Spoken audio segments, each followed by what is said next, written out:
wrestling. You know, if you want to do submission stuff, there's that place in England, I don't know if they still have it, that Wigan. Go there. Go there and try out people. You know, go in there and break each other up if that's what you enjoy doing. That wasn't my thing. And after that, and where it really backfired, and it cost the guy who really hated, this guy was so tight he wouldn't give you a smile.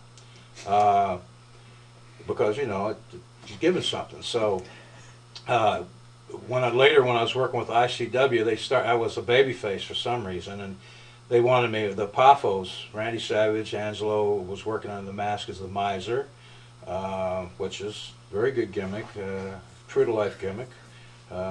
And they wanted this, they were doing this old deal that had always backfired. Dale Lewis had done it years before. $1,000 to anybody who can last a minute or whatever in the ring with you. And I told them, you guys, this is a stupid gimmick. It doesn't do anything for us. My feelings to this day I didn't have it then, but today I'm convinced the reason they did this, any promoter did this, because they wanted to see somebody get hurt. They want to see somebody either at least humiliated, or, all right, let's be more generous. I mean, Paul Bosch never did this. And Paul Bosch is a good man with a good big heart. But maybe they want to say, okay, we want to show you the difference between a pro wrestler and someone who's not a pro wrestler. But there's so many ways it can go wrong. It's so stupid. I mean, it's a risky thing. Because even a Don Curtis, who was a great amateur wrestler, 7 or 8 or 10 or 15 years later, after his wrestling career is over, he can't do those things anymore. That's why he went 7 minutes with the guy, or 8 minutes, to the point where it's just excruciating.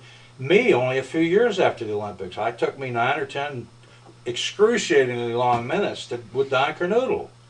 I mean, every second is like a minute. It's just people are all watching going, what happened to Bob? You know, I mean, geez, he's lousy, you know, he's not tough, he's a geek. And it's horrible. And so, anyway, in Frankfort,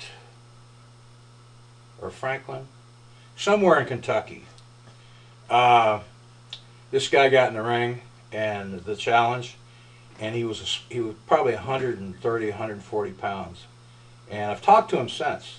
It kind of made him. I mean, what happened is he got away. His shoulders were very narrow, and the sugar hold. See, the way this went, I started in a sugar hold. If it had been Godzilla, or, you know, a 300-pound guy, no problem. But smaller guys, my arms are long enough that in order to clamp and to get in this armpit and to make this tight, a guy needs fairly wide shoulders or a big thick chest and back. And this guy was a martial arts guy, so he was very limber, and he was also small. And I couldn't crank the hole. I couldn't just, it didn't fit. He wasn't a good fit. He got away. Well, I didn't care. I mean, I guess I should have been embarrassed. I wasn't. I was disgusted with the whole thing. Anyway, we go back. Now, the deal was, he gets away, he gets $1,000. Angelo Poffo would probably rather give away Lanny Poffo than give somebody $1,000.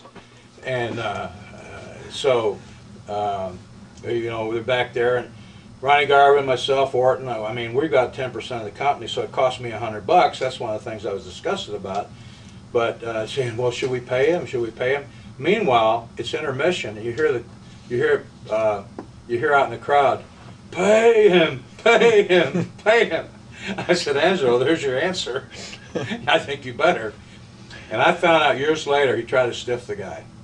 And the only reason the guy got paid, there was a cop there who was an uncle to this kid who told Angelo, he said, you better pay him or you're not going to come back here. So Angelo had to, and then Angelo tried to talk him down to $250 and then $500, and he eventually ended up having to pay the guy. But that's, I only tell, that's a funny story to me, because watching Angelo, I mean, mind was racing, you know, like Einstein's theory. How can I get out of paying this guy? How can I get out of paying this guy?